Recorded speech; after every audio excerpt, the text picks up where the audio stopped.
Bismillahirrahmanirrahim, and We can welcome start. again to Mubahi's platform for yet another webinar with the esteemed Dr. Ziaul Islam with us. Dr. Ziaul Islam is a consultant, plastic surgeon, and reconstructive surgeon who is currently working as in Aga Khan Hospital as the plastic surgeon. Dr. Ziaul Islam needs no recognition, needs no introduction. He himself is the name, is the brand. He is one of the most sought out plastic surgeons of Pakistan. So it is an honor for us to welcome Dr. Ziaul Islam to this platform. He's also the founding president of Association of Aesthetic Surgeons of Pakistan. So we welcome you, sir, to this webinar. Thank you very much, Omar, for inviting me and your kind introduction. I am very honored to be part of your project. Thank you very much, sir. Today we have a topic that is very close to my heart and that is very close to your heart also. I know that. Breast aesthetics and hope. We will have this informal discussion, not a very formal discussion. तो हम जिसमें बात करेंगे कि जो aesthetics हैं specially breast की और वैसे भी इन जनरल उस से जो पेशेंट्स हैं और जो वैसे जो सर्जन्स हैं या जो मेडिकल फील्ड से रिलेटेड लोग हैं कैसे होप उनमें क्रिएट होती है और किसी भी डिजीज से मुकाबला करने की जो एक उम्मीद है वो पैदा होती है so let's start with my first question with you sir Yeah. So to begin, how would you define breast aesthetics in the context of reconstructive and plastic surgery? Okay. Breast aesthetics पे एक ही there is a single publication on what an ideal breast should be. Because breast का कोई एक ideal morphology नहीं है. Every person has their own preference. Then there is their own shape, their body morphology, their activity level, जिसकी वजह से in every individual, the ideal breast shape is different. The only study on ideal breast aesthetics was done in England. वहां पे एक newspaper होता है सन जिसके page 3 पे एक न्यूड तस्वीर पब्लिश होती है उन सारी फोटोग्राफ्स को जमा करके because they are considered to be good looking breasts इसीलिए वो पब्लिश होते हैं सो उस पे कुछ स्टैंडर्ड्स दिखाए गए थे कि ये स्टैंडर्ड्स हैं of an ideal breast but उसमें भी इंडिविजुअल वेरिएशंस बेतहाशा हैं अगर आप उन सारी तस्वीरों को देखें कुछ जो स्टैंडर्ड चीजें हैं वो ये है कि टोसिस ना हो पहली चीज टोसिस का मतलब ये है कि जो आईएमएफ को प्रोजेक्ट करे आगे तो निपल एरियोला कॉम्प्लेक्स उससे नीचे ना हो दैट इज कंसिडर्ड गुड जो इम्पोर्टेंट चीज है वो upper pole should be 45% and lower pole should be 55%. एक कॉमन मिसकॉन्सेप्शन बहुत सारे लोगों में है कि अपर पोल में प्रोजेक्शन होनी चाहिए that may look good on certain people with certain mindset लेकिन that is not natural and what is not natural cannot be considered ever to be aesthetically pleasing. फिर एरियोला का साइज है इट्स एक्सट्रीमली वेरिएबल निपल का size है extremely variable कुछ standards हैं कि 45 millimetre is considered the standard it may be bigger than that and still look good. It's a difficult thing to say. Symmetry is important. I think symmetry is one standard. जो every breast looks good if it is symmetric. Out of symmetry, breasts जो हैं, they are not aesthetically pleasing. So this, in summary, in short, is what the aesthetics of the breast is. Breast के बारे में sir वैसे भी कहते हैं they are sisters not twins तो they are Yes, always but different तो symmetry जो है हाँ सर ऑब्जेक्टिव हमारा यही होता है कि after if we do any surgery तो दे शुड बिकम ट्विंस. सही तो इसमें सर कोई फंडामेंटल जो प्रिंसिपल्स हैं वो क्या है that guide your approach to achieving both aesthetic harmony and functional restoration इसके अंदर कोई गाइडिंग प्रिंसिपल्स हैं तो उसके बारे में अगर कुछ ऑल्दो प्लास्टिक सर्जरी में जो मंत्रा है वो फंक्शन ओवर एस्थेटिक्स है कि हर सिचुएशन में हेड एंड नेक है हैंड सर्जरी है लिम्ब सर्जरी है उसमें हम फंक्शन पहले रिस्टोर करते हैं और एस्थेटिक्स उसकी बाद में देखते हैं ब्रेस्ट में इस तरह से नहीं है, बिकॉज ब्रेस्ट में फंक्शनल रेस्टोरेशन है ही नहीं। We can not do functional restoration. If the function is lost, it is lost. True, अब फंक्शन true. उसके दो तरह के हैं। One function is breast milk production.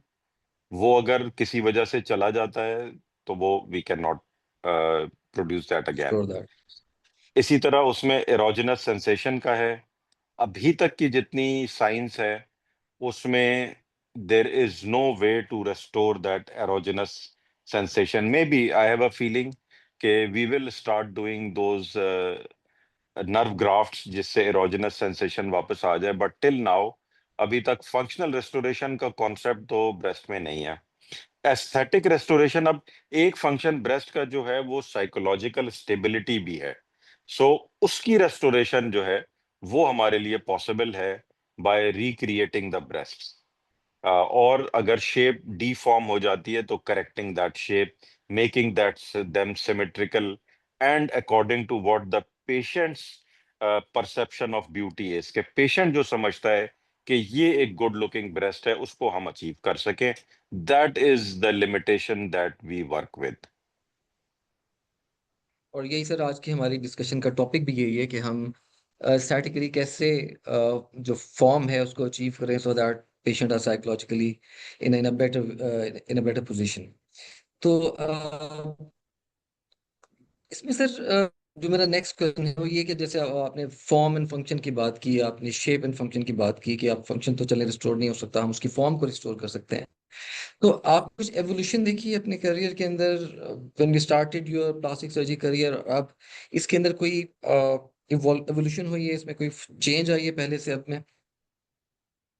Breast reconstruction तो कॉन्स्टेंटली इवॉल्व हो रहा है at a very rapid speed. both indications and the procedures and techniques as our understanding and our experience is increasing. इसमें बेसिकली अगर हम देखें जो कि कॉमनली मरीजों का, जो लंबा एक मरीज आता है अगर ब्रेस्ट रिकंस्ट्रक्शन के लिए, तो उसके साथ हमारा क्या डिस्कशन होता है, वो एक बड़ा लंबा सा डिस्कशन होता है। Usually takes about 30 to 45 minutes with every patient. तो इनिशियल हमारा जो ब्रेस्ट रिकंस्ट्रक्शन का कॉन्सेप्ट था वो ऑटोलगस टिश्यू के साथ था। देन वी गॉट इम्प्लांट्स, और फिर हमारा एम्फेसिस सारा इम्प्लांट्स पे चला गया। The implants had problems and they get evolving. First generation, second generation, third generation, अब फाइनली आजकल जो हमारे पास हैं they are called fifth generation implant, जिनमें कोहेसिव जेल होता है and they are form stable और ये सारी चीजें। लेकिन अब फिर हमारा शिफ्ट जो है वो टुवर्ड्स ऑटोलोगस जा रहा है। and there are now two camps actually.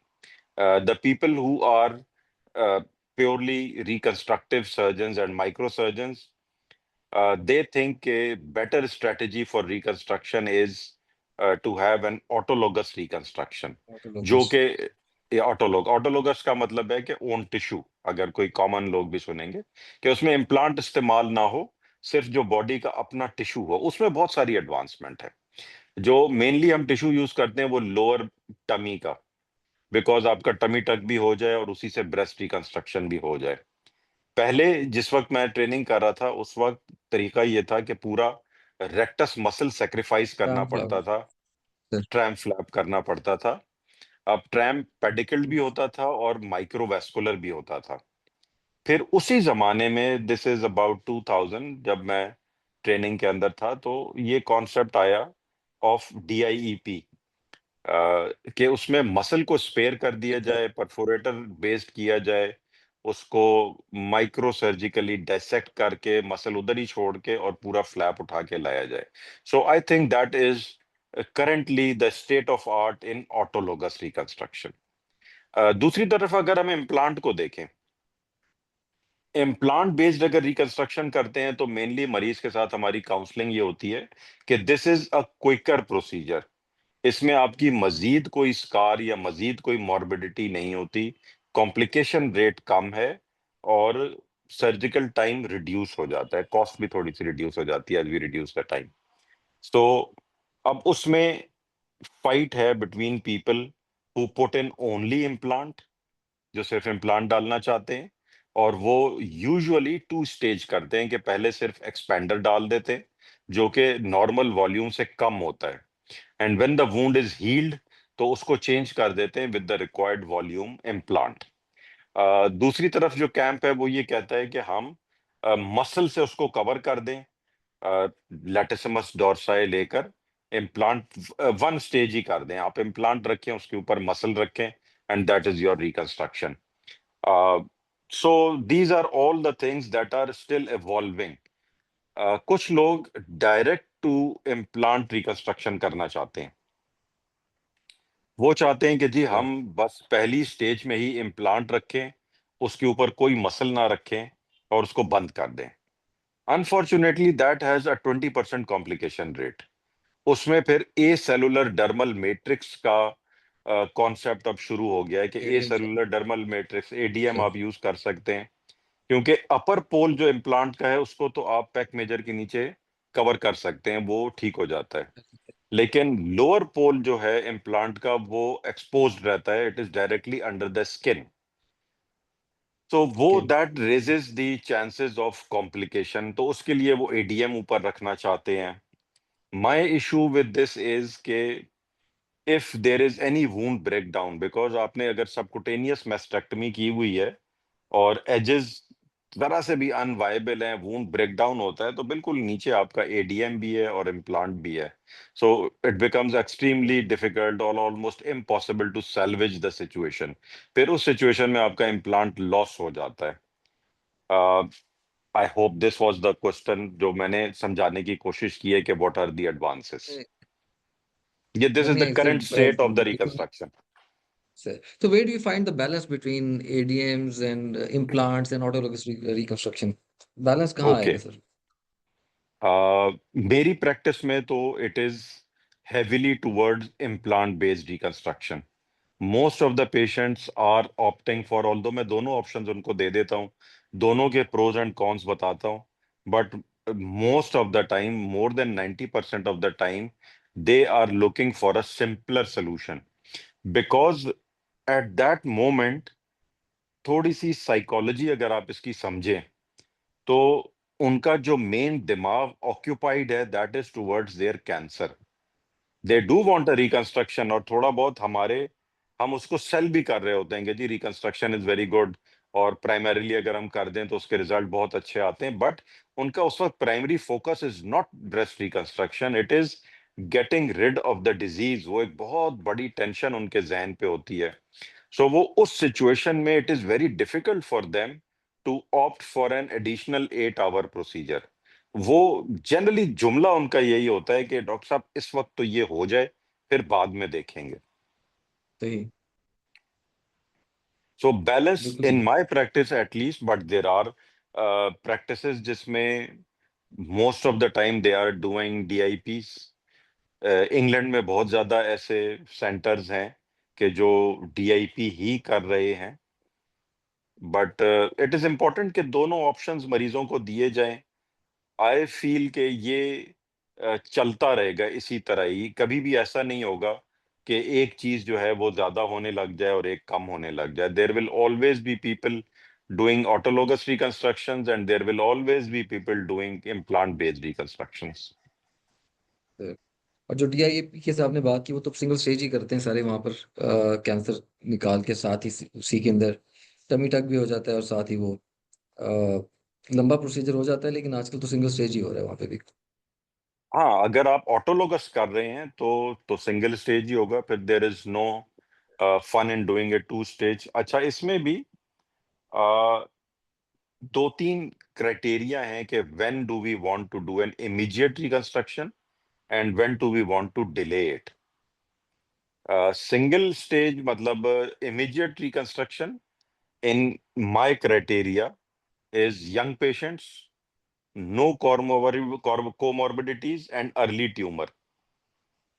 Obviously comorbidities इस वजह से नहीं होनी चाहिए कि आपका एक और एडिशनल प्रोसेस है उसमें कोई कॉम्प्लिकेशंस ना हो, और ट्यूमर अर्ली इसलिए कि उसमें रेडिएशन की जरूरत ना हो।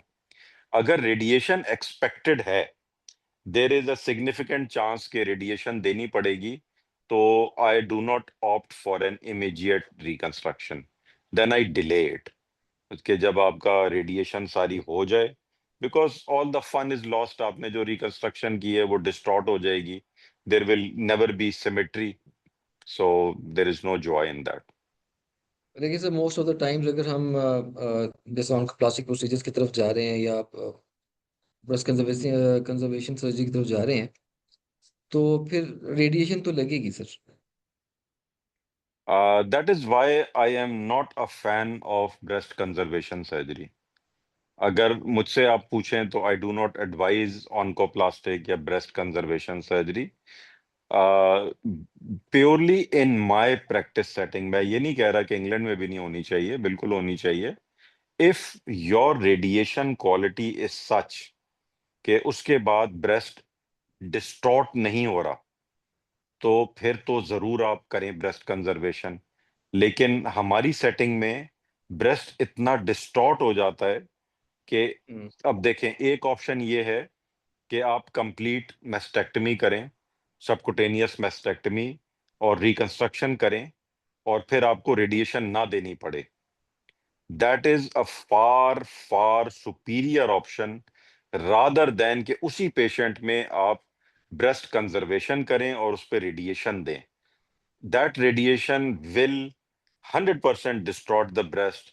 There will never be symmetry and there will be long term pain. मैं अपनी प्रैक्टिस सेटिंग की बात कर रहा हूं, आई am not talking about other नहीं, सेंटर्स। बिल्कुल ठीक सर। तो इस सिचुएशन में जो भी मुझसे एडवाइस लेता है, अब जरूरी है मरीज एडवाइस लें, कभी कभी आपके रिश्तेदार भी एडवाइस लेते हैं। So I do not advise oncoplastic in our settings, breast conserving, no, I don't advise that.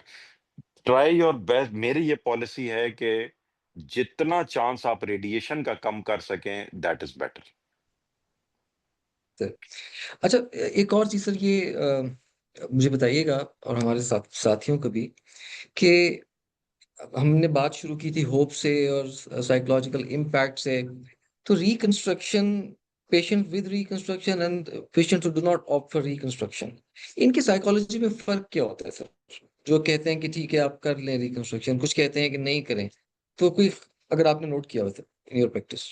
या देखिए, हमारे सेटिंग में दो फैक्टर्स होते हैं, जिनमें से ज्यादा बड़ा फैक्टर फाइनेंशियल होता है। पहली तो बात यह है कि पेशेंट के पर एक अचानक एक मुसीबत आन पड़ी है, अच्छा भला वो जिंदगी गुजार रहा था, एंड नेवर इवन एक्सपेक्टिंग कि मुझे जिंदगी में कभी कोई कैंसर होगा। कोई भी कैंसर पेशेंट ये एक्सपेक्ट तो नहीं कर रहा होता कि उसे कैंसर होगा, अचानक से हो जाता है, and then that suddenly brings a financial burden. अब अगर आप उसको साइड में कर दें, कोई ऐसा पेशेंट है जिसके लिए finances is not an issue, या उसका total treatment is being sponsored by either company और फाइनेंस और सम प्लेस, तो फिर ये सिचुएशन आती है कि कौन साइकोलॉजिकली चाहता है अपनी रिकंस्ट्रक्शन कराना और कौन नहीं चाहता। तो उसमें वही फैक्टर है जो मैंने पहले आपको बताया कि many of the times patients are more concerned about their cancer and they would say कि कैंसर्स। ये पहले तो सेटल हो ना, तो उसके बाद, but definitely there is a population of patients who would like कि जी रिकंस्ट्रक्शन भी साथ में हो जाए। फिलहाल अभी सिचुएशन, अब आपको तो मुझसे ज्यादा पता है because you are focused on breast, कि पाकिस्तान में 70%, कराची का डेटा मुझे ये पता है कि 70% of the breast cancer diagnosis is grade 3। अभी तो हम उस स्टेज पे हैं कि अर्ली डायग्नोसिस की ही हम अवेयरनेस क्रिएट नहीं कर पाए हैं। जब हमारी अर्ली डायग्नोसिस की अवेयरनेस क्रिएट हो जाएगी, उसके बाद फिर ये सिचुएशन आएगी कि हम रिकंस्ट्रक्शन के लिए अवेयरनेस क्रिएट करें। सो आई फील के we have a very long way to go, और जो आप लोग काम कर रहे हैं वो इस वजह से मुझे बड़ा अच्छा लगा है कि आप कर रहे हैं कि पेशेंट्स में अर्ली डायग्नोसिस एक दफा आ जाए, देन ऑप्शंस भी, अब जाहिर है लेट प्रेजेंटेशन में वैसे ही रिकंस्ट्रक्शन के चांसेस कम हो जाते हैं। सो ये सारे बातें हैं अर्ली डिटेक्शन के साथ, so we need to focus on early detection. बिल्कुल सर, ये जो अक्टूबर का महीना हम बनाते हैं ब्रेस्ट कैंसर अवेयरनेस मंथ, इसका मकसद भी यही है दुनिया में तो खैर अब आगे की तरफ चल पड़े हैं कि अवेयरनेस क्रिएट होगी है तो एक्शन की तरफ चलें, कि ब्रेस्ट कैंसर एक्शन की तरफ। लेकिन जैसे आपने कहा कि हमारे यहाँ लोग आते ही स्टेज 3 के अंदर हैं, तो हमें तो अभी अवेयरनेस की बहुत ज़्यादा ज़रूरत है।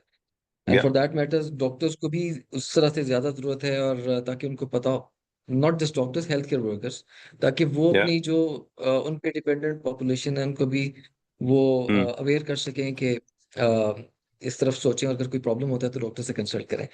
तो हैविंग सेड दैट सर, अच्छा अब ये तो हमने सर डिस्कस कर लिया कि जो करवाते हैं रिकंस्ट्रक्शन और जो लोग नहीं करवाते उनकी साइकेट्री और उनकी प्रॉब्लम्स में फ़र्क क्या है। लेकिन जो लोग करवाते हैं सर, जो रिकंस्ट्रक्शन ऑप्ट करते हैं, उनकी साइकोलॉजी, उनका कॉन्फिडेंस, उनकी बॉडी इमेज जो है, ये रिकंस्ट्रक्शन के बाद किस हद तक चेंज होता है सर आपकी प्रैक्टिस में। मैं आपको इसका रिवर्स बता सकता हूँ कि जिन पेशेंट्स में अनफॉर्चुनेटली रिकंस्ट्रक्शन नहीं हो पाती for some reason, they want it, but for some reason we can not offer it immediately. For example, बड़ा ट्यूमर है या कोमॉर्बिडिटीज हैं, ओल्ड एज है या फाइनेंशियल कंस्ट्रेंट्स है, वो उसमें सिग्निफिकेंट साइकोलॉजिकल डिस्टरबेंस होती है, उनका बॉडी इमेज बहुत सिवियरली अफेक्ट होता है, and that also affects their recovery from the all the process, जो कैंसर कैंसर ट्रीटमेंट रिकवरी उस सारे प्रोसेस को वो अफेक्ट करता है। So having seen this, I am 100% sure कि जो पेशेंट्स रिकंस्ट्रक्शन करवाते हैं, they are psychologically happy. Unfortunately जो मेरी प्रैक्टिस है उसमें रिकंस्ट्रक्शन करवाने के बाद बहुत कम मरीज वापस फॉलो अप करते हैं। I have just I can count on my fingers जितने मरीज मेरे पास अभी भी रेगुलरली आते हैं फॉर फॉलो अप। सो उस लिमिटेड डेटा पे कोई ओपिनियन देना, although definitely they are very happy with the reconstruction and they feel very confident with that, I am sure 100%, but कोई पक्का डेटा देना मेरे लिए मुश्किल है। I have more of those patients जो रिकंस्ट्रक्शन नहीं करवा पाए and they are very unhappy with it. बिल्कुल सर, ये this is another way of looking at the things, जो कि हमें या एक गाइडलाइन प्रोवाइड करते हैं कि चलें, जो लोग रिकंस्ट्रक्शन नहीं करा रहे उनमें साइकोलॉजिकल इश्यूज या और बॉडी इमेज जी। और सोसाइटी के एक्सेप्टेंस और इस तरह की चीज़ें बहुत ज़्यादा कॉमन हो जाती हैं। सो अच्छा, ये तो सर वो लोग हैं जो समहाउ अनफॉर्चुनेटली उनको कैंसर हुआ और वो उसके बाद रिकंस्ट्रक्शन की तरफ आए या ना आए, that is a separate issue. लेकिन जो लोग जिनको कैंसर नहीं है और जो एस्थेटिक्स, प्योरली एस्थेटिक्स के लिए आते हैं, तो why, what hopes do they have कि वो इस प्रोसीजर के लिए आए, और वो किस तरह से सोचते हैं। ये तो उमर बहुत लंबा टॉपिक है। इसमें बेसिकली तीन चीजों के लिए लोग आते हैं। First is to reduce the size of the breast, that is the most important reason for getting breast surgery. The other is to lift the breast, and the third is to increase the size of the breast. अब ये तीन चीजें हैं कि जो purely aesthetics में आती हैं, जिसमें कैंसर का कोई ताल्लुक नहीं है। सो जितने मेरे मरीज आए हैं जो कि ब्रेस्ट रिडक्शन जिन्होंने करवाई है, they are among my most happy patients. They are the happiest people because breast reduction surgery, in my opinion, is a life-changing surgery, completely life-changing surgery, from a life of great misery. इसमें बहुत सारे factors होते हैं जिसकी वजह से वो एक मिजरेबल लाइफ गुजार रहे होते हैं। सबसे बड़ा फैक्टर होता है एक कांस्टेंट पेन, गर्दन में, कमर में एक्टिविटीज रिस्ट्रिक्ट हो जाती हैं। They can not run. अब दे से कि जी बस निकल रही है, मैं उसको भाग के बस नहीं पकड़ सकती है, मैं कभी जिंदगी में नहीं किया। फिर उसके फिजिकल रिस्ट्रिक्शंस आ जाते हैं, फिजिकल एक्टिविटी, स्विमिंग, एथलेटिक्स, ये सारी चीजें नहीं कर सकते। फिर क्लोथिंग इश्यूज आ जाते हैं कि अपनी मर्जी के कपड़े नहीं पहन सकते। पेशेंट मेरी कहती है कि ऐसे हाथ नहीं बांध सकती। Things that I had never thought about, मैंने कभी सोचा भी नहीं था कि ये प्रॉब्लम्स भी होते हैं। So when they get a breast reduction surgery, even if I do a poor job of it, I try to do my best, but they are very, very happy patients. They are very happy patients. फिर आ जाते हैं हमारे जो common हैं, they are breast augmentation patients. अब उन augmentation patients में there is a huge variety of what they want and no two people are same. मोटा मोटा अगर आप देखें तो there are some patients who just want slight increase in size, upper pole fullness, and that is it. कि subtle सा change आ जाए, but there are people who want के बिल्कुल in your face type enlargement हो, कि मील दूर से भी पता चले कि enlargement हुई है। इन दोनों की जो साइकोलॉजी है, सॉरी लाइफस्टाइल है, ये सारी चीजें बिल्कुल डिफरेंट है। They are very different people. फिर लिफ्ट वाले जो पेशेंट्स हैं ये बड़े कम हैं। यूजुअली जो लिफ्ट करवाना चाहते हैं they also have some issue with volume. So ये सारी चीजें इस तरह से चलती हैं। तो आप सर पेशेंट की एक्सपेक्टेशंस को मैनेज कैसे करते हैं, क्योंकि हर पेशेंट की एक्सपेक्टेशन डिफरेंट है, तो उसको मैनेज करना बहुत मुश्किल नहीं हो जाता? अब तो आदत हो गई है इन्हीं चीजों से करते करते। So I will tell you an example. कुछ अरसा पहले आई डिड एन ऑगमेंटेशन जो मेरे हिसाब से was not a suitable one. Anything above 400 450 volume मैं समझता हूं कि ये थोड़ी सी प्रॉब्लम है और नहीं करनी चाहिए। ऑल्दो लाहौर वाले जो है हमारे वो तो 600 700 भी आराम से डाल देते हैं। मैं यूजुअली रिलक्टेंट होता हूँ। सो माय यूजुअल इज 350 380 इस तरह से डिपेंडिंग अपॉन बॉडी साइज क्या है। अब that patient insisted on 600 plus. जाहिर है ऑब्वियसली डिस्कशन बैठे डिस्कस किया, सैंपल्स डमी इम्प्लांट्स लगा के दिखाए, प्रॉब्लम्स डिस्कस किए कि एक दफा अगर ये इम्प्लांट डल जाता है तो it is there for life, then you have to carry this extra KG all your life, all the yes. Stress it will be on your neck, on your shoulders, all that. So फिर multiple sittings होती हैं। एक दफा discussion, दूसरी दफा discussion, sometimes discussion along with the partner के साथ बिठा के। But that particular patient insisted कि नहीं जी नथिंग बिलो 500 जी, इससे नीचे तो मैंने आना ही नहीं है, जो मर्जी आप कर लें। So we went ahead and did that and she is I think साल डेढ़ हो गया, वेरी वेरी हैप्पी। उसके बाद she lost weight as well, तो उसने अपनी वेस्ट भी बहुत कम कर ली और breast size looks amazing. She's very happy with it.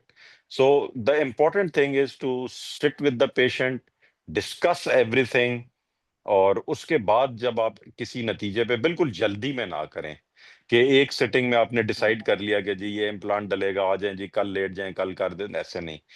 Sit with them. अगर तो आपकी दोनों के आइडियाज मैच कर रहे हैं कि जो वो चीज कह रही है वो आप समझ रहे हैं कि ठीक है, फिर तो सही है, go ahead with it. But most of the time you need to have multiple discussions और उसके बाद फैसला करते हैं। यानी कि सर जो पेशेंट सेटिस्फेक्शन है that is more important then realism. अगर तो कॉम्प्लिकेशंस बढ़ने का चांस है फिर तो I would do extra discussions and sometimes the patient से ठीक है जी कॉम्प्लिकेशन मैं देखूंगा ना, आपको क्या प्रॉब्लम है। ये एक इनिशियल मेरी प्रैक्टिस का टाइम था जब मैं कुछ चीजों को स्ट्रेट अवे मना कर देता था कि नहीं जी ये मैंने नहीं करना, आप कहीं और से करवा लें। अब मैं उससे थोड़ा सा आगे आ गया हूं। I don't straight away refuse, I am willing to sit and discuss. और ये कैसे चेंज हुआ था? ये ऐसे चेंज हुआ था कि there was a 36-year-old girl who wanted a face lift and I said के sorry I am not doing it, go somewhere else and get it done.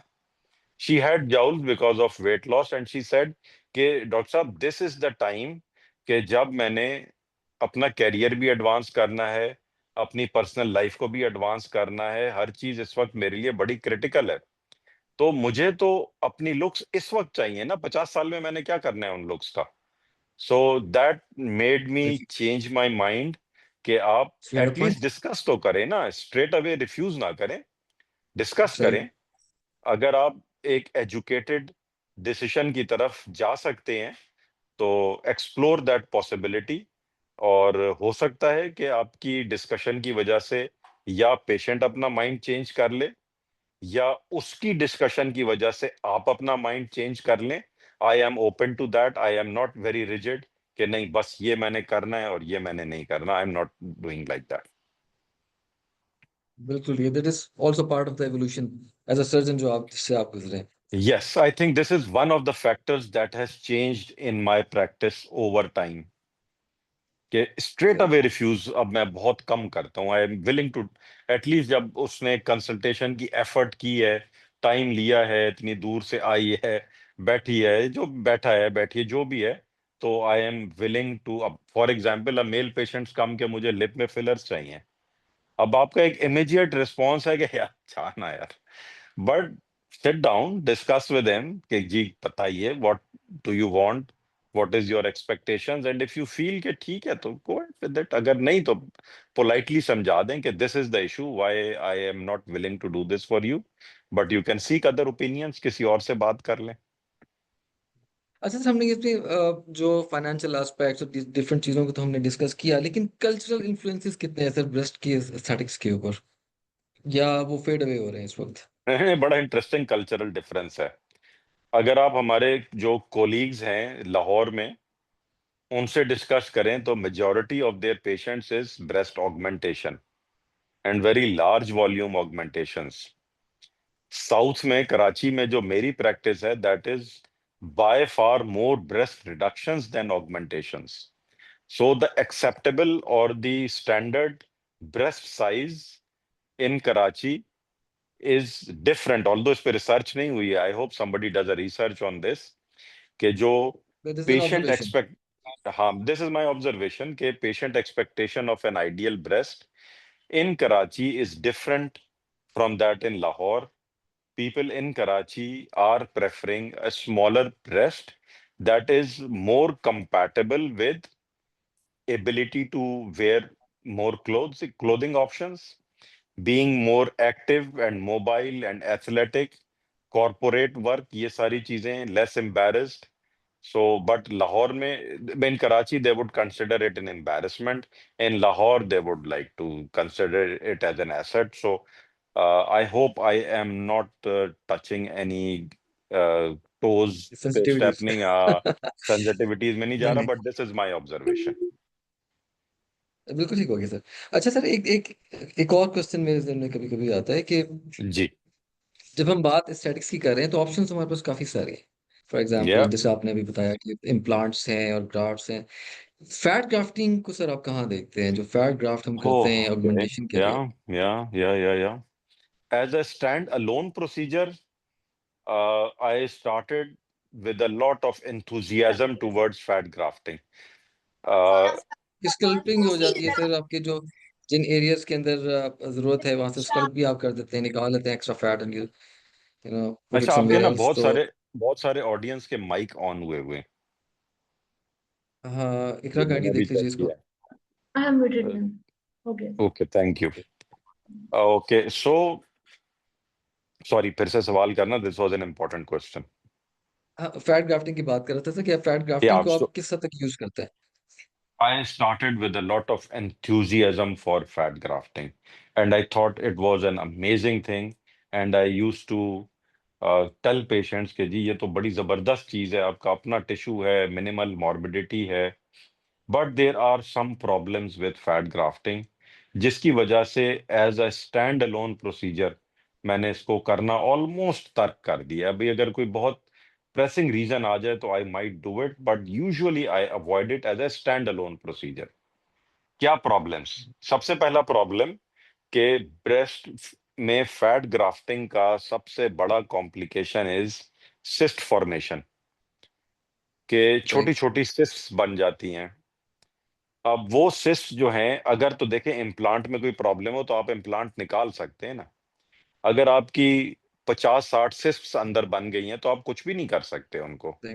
They are there for even aspirate life. भी नहीं कर सकते sir, इतनी ज्यादा होती हैं वो। कुछ भी नहीं, नहीं, कुछ भी नहीं कर सकते, कुछ भी नहीं कर सकते। Even I have done breast reductions in patients who had fat grafting, और मैंने कोशिश की कि अच्छा। मैं उनको सर्जिकली रिमूव कर लूं। There are so many of them, कहाँ तक आप निकालेंगे? सो सही। एक तो ये रीजन है। दूसरा रीजन जो है वो इसकी अनएक्सपेक्टेड है कि अब कितनी अनप्रिडिक्टेबिलिटी है। यू कैन नॉट प्रिडिक्ट कि कितना वॉल्यूम रिटेन होगा और कितना लॉस हो जाएगा। सो हमारे Right. सेटअप में finances are a very big issue. West में शायद इतना ना होता हो, लेकिन हमारे पास तो finances are a big issue. अब आप एक पेशेंट को कहें कि उसको हो सकता है दूसरा ऑपरेशन भी कराना पड़े, हो सकता है तीसरा भी कराना पड़े, तो उसको आप ज्यादा पसंद नहीं आएंगे, वो थोड़ा सा नाराज होगी कि ना यार अब एक दफा में करें जो भी करना है। सो ब्रेस्ट की फैट ग्राफ्टिंग में आप ये नहीं अश्योर कर सकते कि एक दफा में आपको अपना रिजल्ट अचीव हो जाएगा। तीसरी चीज, इम्प्लांट जैसे सॉलिड एक स्ट्रक्चर होता है, इस तरह से फैट एक सॉलिड स्ट्रक्चर नहीं है। फैट को यू शुड कंसिडर इट अपने दिमाग में, जो अब मैं सोचता हूं फैट को, तो एज अ पिघला हुआ घी। सो इट इज बेसिकली पिघला हुआ घी। वो आपको वॉल्यूम और स्ट्रक्चर नहीं दे सकता। अगर ब्रेस्ट साइज एक्सपैंड करना है, फ्लैट ब्रेस्ट है, देखिए दो तरह के सिचुएशंस होती हैं। एक डिफ्लेटेड ब्रेस्ट है जिसमें स्किन एनवेलोप अच्छा खासा था, वक्त के साथ डिफ्लेशन हुई है and you want to expand it, maybe fat grafting will help. लेकिन शुरू से ही ब्रेस्ट स्मॉल था जिसमें स्किन एक्सपैंडेड ही नहीं है, उसमें आप स्किन को एक्सपैंड नहीं कर सकते ब्रेस्ट के साथ, ये तो एक लिक्विड की तरह की चीज है। साथ Right. ही इसी पॉइंट पे I would also like to point out one more thing, कि ब्रेस्ट में body fillers are absolutely contraindicated. This is one of the things जो मैं स्ट्रेट मना कर देता हूं अगर कोई कहे कि आप ब्रेस्ट में फिलर्स डालते हैं। No, they are not recommended अच्छा, this by is new the. Concept, मैंने ये सुना नहीं सर कभी आज तक वैसे। ये दिस इज न्यू क्या? कॉन्सेप्ट। कि ये ब्रेस्ट में fillers? Body fillers sir. Oh, yes, yes, yes, yes, yes, yes. A अच्छा। lot of people are doing it. A lot of people in Pakistan are doing it, unfortunately. A lot of people are asking for it, patients, but the manufacturer has strongly recommended against it. I have seen complications with it. I don't use it. और इतना महंगा भी पड़ता है कि यार it doesn't make sense. हाँ मतलब वो तो सर 1 ml 2 ml वाली अच्छी खासी प्राइस होती है, तो ये तो फिर Yes.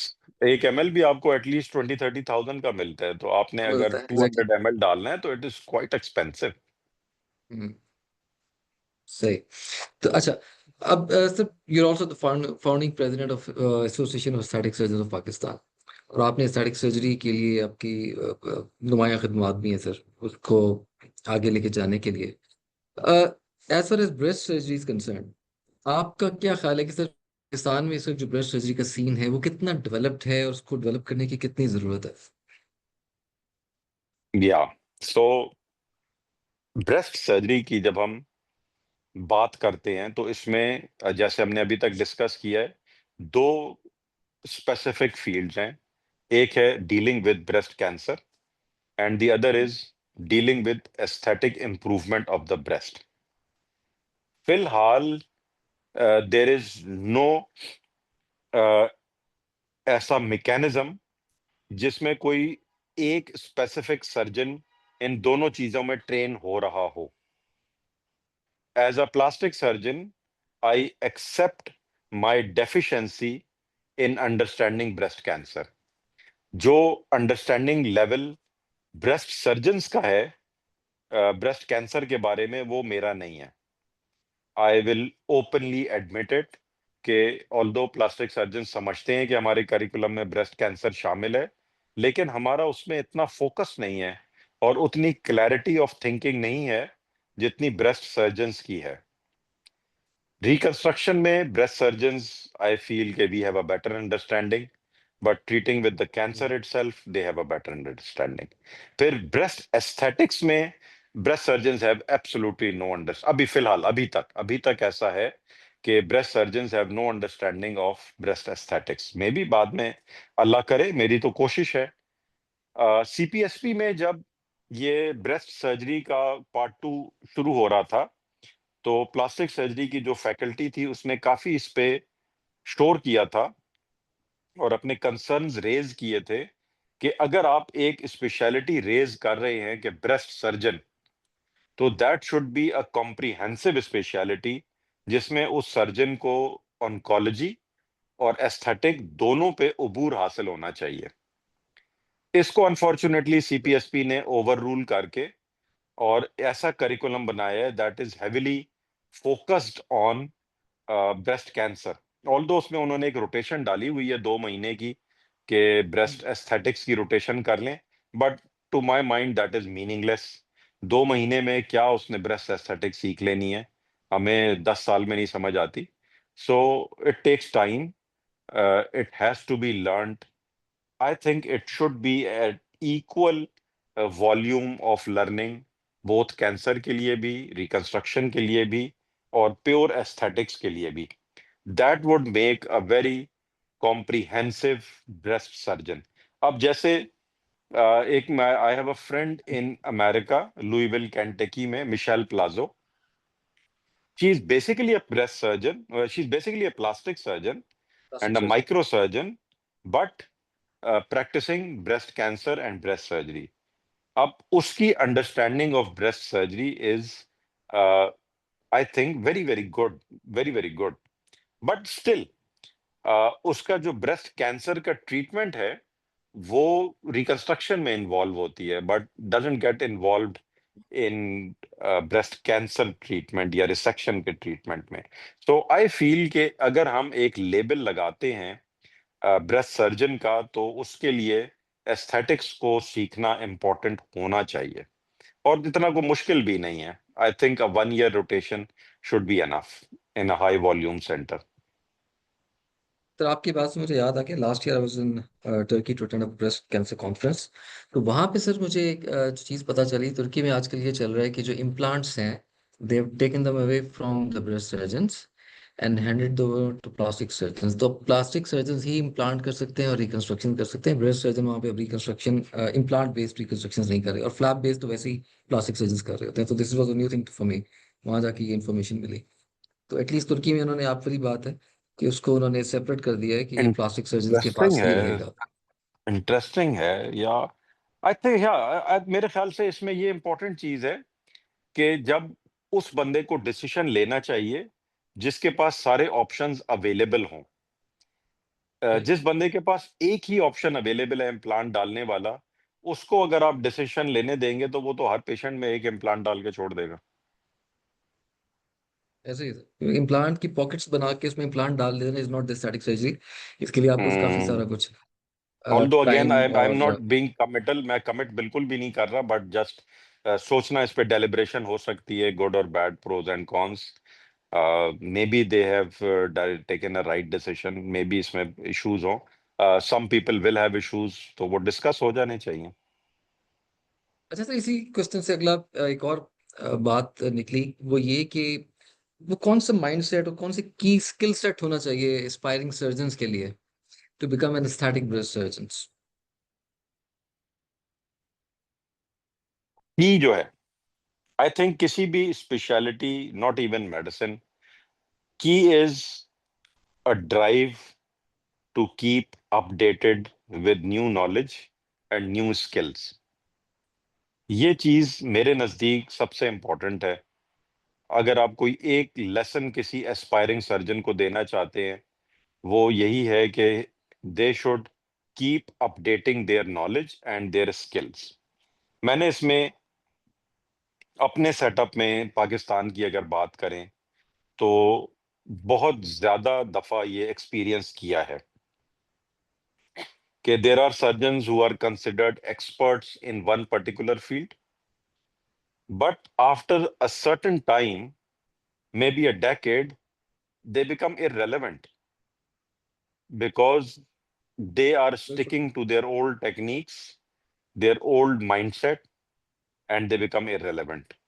New ideas सही। come in, new skill sets come in, और जो यंगर जनरेशन उस नए स्किल सेट के साथ आती है वो आगे एडवांस हो जाती है। I give you my own example कि अब मुझे काफी सारा टाइम, इवन प्लास्टिक सर्जरी की फील्ड में भी अब काफी टाइम हो गया है, but deep plane facelift was still not in my skill set. So I had to go to Egypt, become a student again, 2-3 चक्कर लगाए to learn this new skill, practice किया, improve कर रहा हूँ अपने आप को, और एक नई स्किल को अपने अंदर इंट्रोड्यूस कर रहा हूँ. सो it's never too late to learn a new skill and it is absolutely necessary to keep.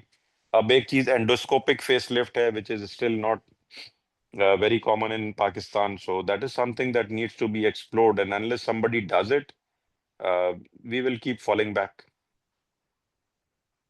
Sir आपकी बात से सर वो जो आजकल पाकिस्तान में एक टर्म चली है ना सर, सॉफ्टवेयर अपडेट की, तो Yeah, सॉफ्टवेयर yeah. अपडेट करना बहुत जरूरी है. बहुत बहुत सॉफ्टवेयर अपडेट इज एब्सोल्यूट उस सेंस में तो I am totally against it but इस सिचुएशन में यस बहुत जरूरी है. अच्छा सर, या अभी हम दोबारा से होप की तरफ आते हैं. होप की हम बात कर रहे थे और साइकोलॉजिकल बर्डन्स की बात कर रहे थे. हाउ इम्पोर्टेंट इट या is to be in touch with cancer survivors, breast cancer survivors के साथ इन टच होना एज सर्जन या एज हेल्थ केयर फैसिलिटी कितना जरूरी है, सो दैट उनके अंदर ये जो कॉन्फिडेंस है और ये जो एक सर्वाइवरशिप है वो आ जाती है सर उस पर.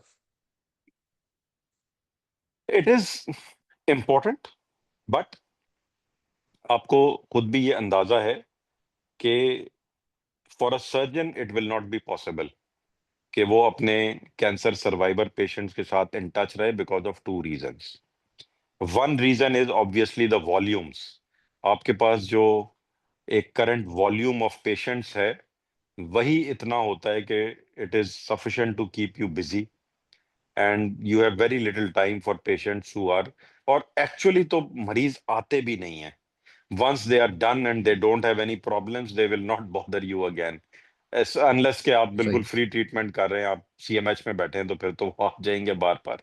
बट हमारे सेटअप्स में सही. जिन्हें हर दफा कंसल्टेशन फीस देनी पड़ती है या लाड़काना से ट्रेवल करके आना पड़ता है, they usually don't come back और आपके पास ऑनेस्टली टाइम भी नहीं होता.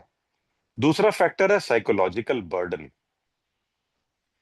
कैंसर किसी भी फॉर्म का ट्रीट करने के लिए सर्जन को बहुत बड़ा दिल चाहिए होता है और मैं ये समझता हूँ कि कभी कभी थोड़ा सा रेजिलियंस भी चाहिए होती है.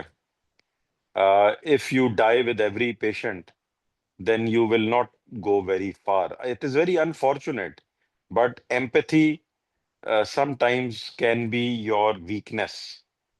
और इतने सादा एग्री ऑल्सो. अगर आप ट्रीट ही कैंसर पेशेंट्स को कर रहे हैं. हमारे दो कोलीग जो purely head and neck cancer करते हैं और समटाइम्स पिटी देम कि all their clinics are filled with post-operative patients of cancer surgery. It becomes difficult. So I think psychologist would be a better person to follow up these patients, more skilled for that. Although उसके लिए भी मेरी दुआएं होंगी कि अल्लाह उसे हिम्मत दे. But I think a psychologist would be a better person. Sir हमारी जो जनरल कैंसर मैनेजमेंट है, क्या हम उसमें साइकोलॉजिस्ट को या साइकाइट्रिस्ट को रेगुलरली इन्वॉल्व करते हैं?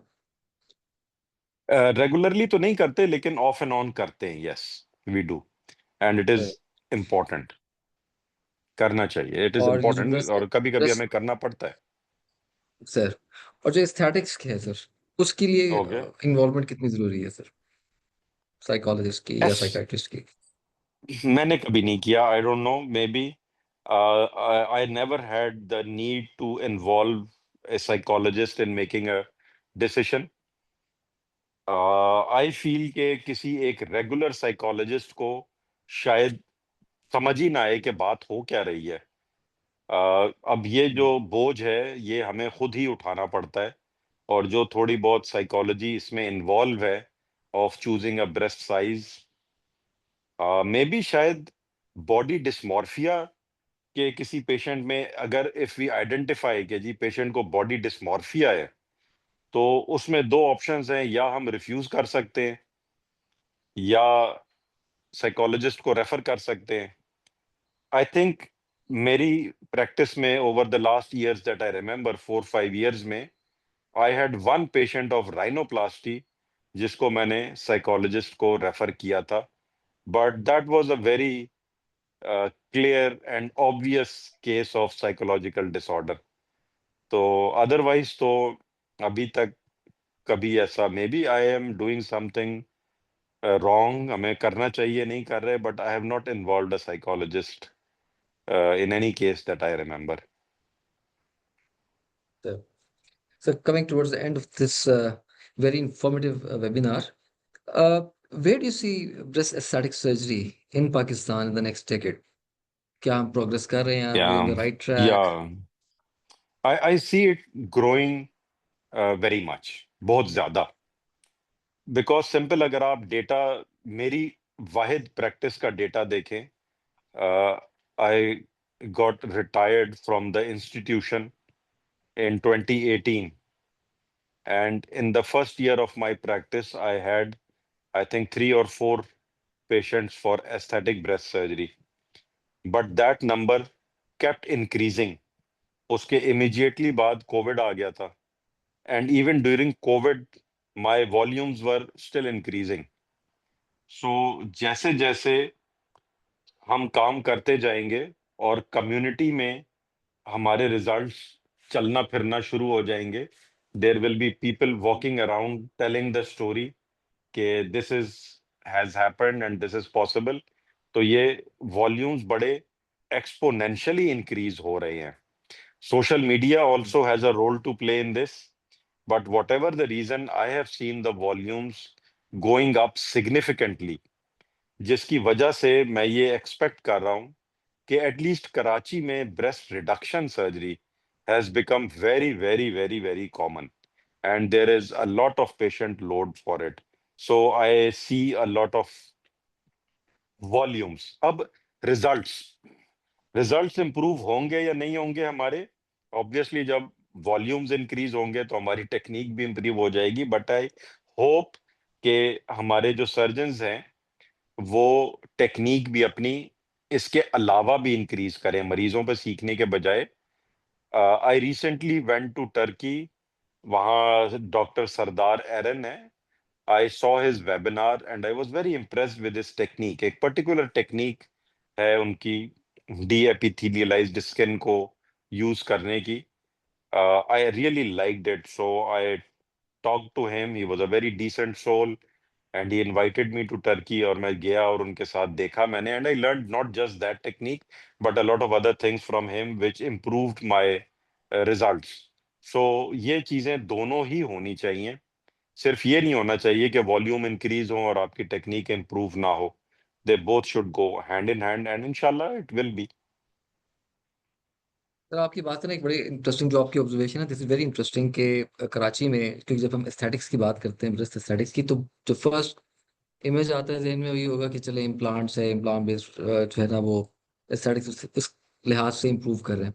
लेकिन आपने जो रिडक्शन की बात की, this is very interesting sir, Karachi के एटलीस्ट कराची के पॉइंट ऑफ व्यू से. और this also show that they have a very practical approach Karachiites sir. आप नॉर्थ के हो ना, सर. इसलिए आपको सरप्राइज हो रहे हो. ऑनेस्टली कराची में आई नो अ पेशेंट जिसकी मैंने रिडक्शन की है, and she is trying to convince her unmarried daughter के वो भी रिडक्शन करवा ले. शी इज अ अच्छा, size okay. D, she is not very big, she is size D, and she says कि यार छोड़ो, अपनी जिंदगी आसान करो. So Karachi is different. I remember sir, one of your stories of a patient who was a swimmer, I guess. Yep, yes, very sweet lady. Sir. She had to quit swimming because of the, उसका दुख ये था कि nobody accepted her saying कि मुझे breast की वजह से शोल्डर में पेन है. She even went to a breast surgeon, and the breast surgeon told her कि your shoulder pain has nothing to do with the size of your breasts. और वो she remained in agony 24/7, and she said कि मुझे ना pain killer से आराम आता था, ना फिजियोथेरेपी से, ना हीटिंग पैड से, किसी चीज से भी नहीं आता था. She was a professional swimmer and she had to quit swimming, and after the surgery she is very obviously very happy.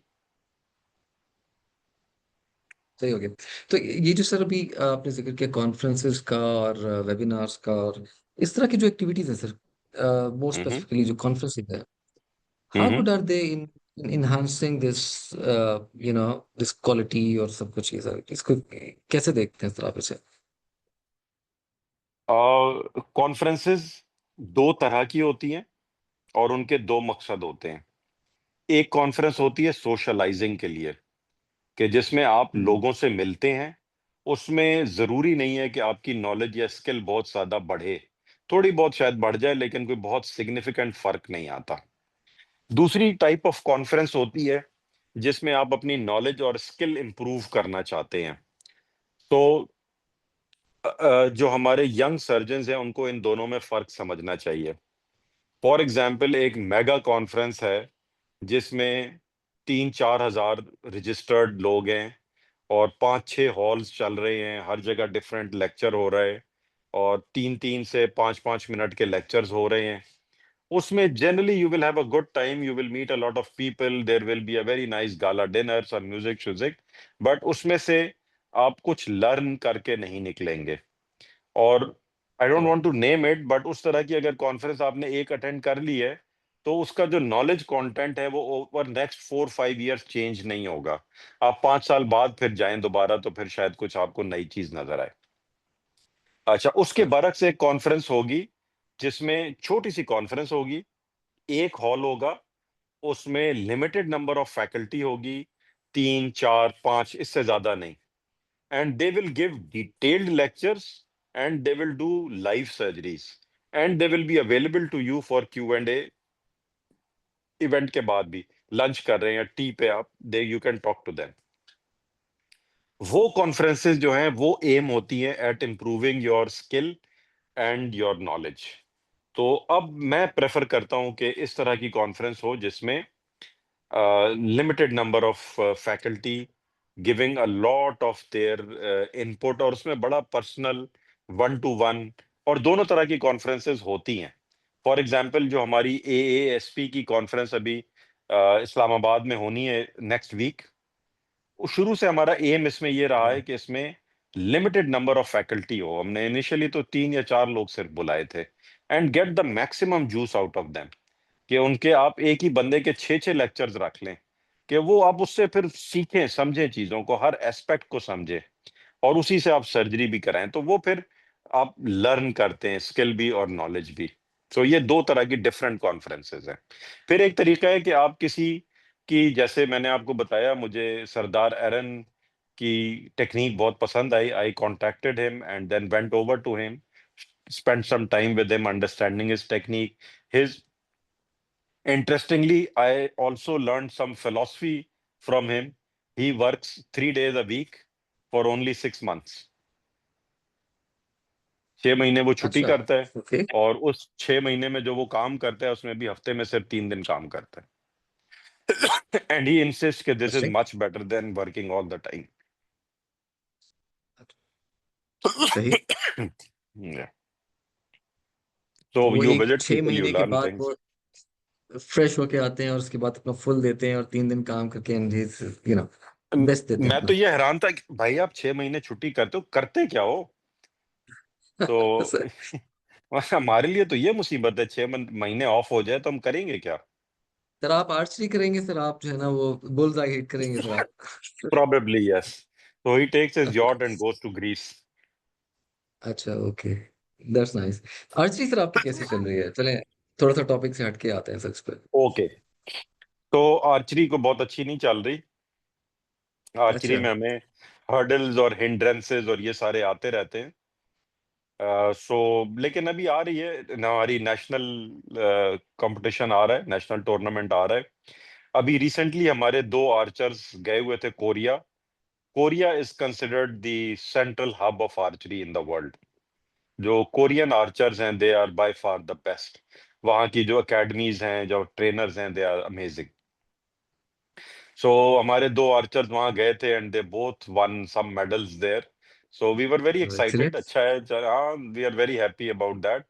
तो अब नेशनल चैंपियनशिप आ रही है, उसके लिए अब मेरे 12 एरोज होने चाहिए, मेरे टूट टाट के 5 रह गए हैं।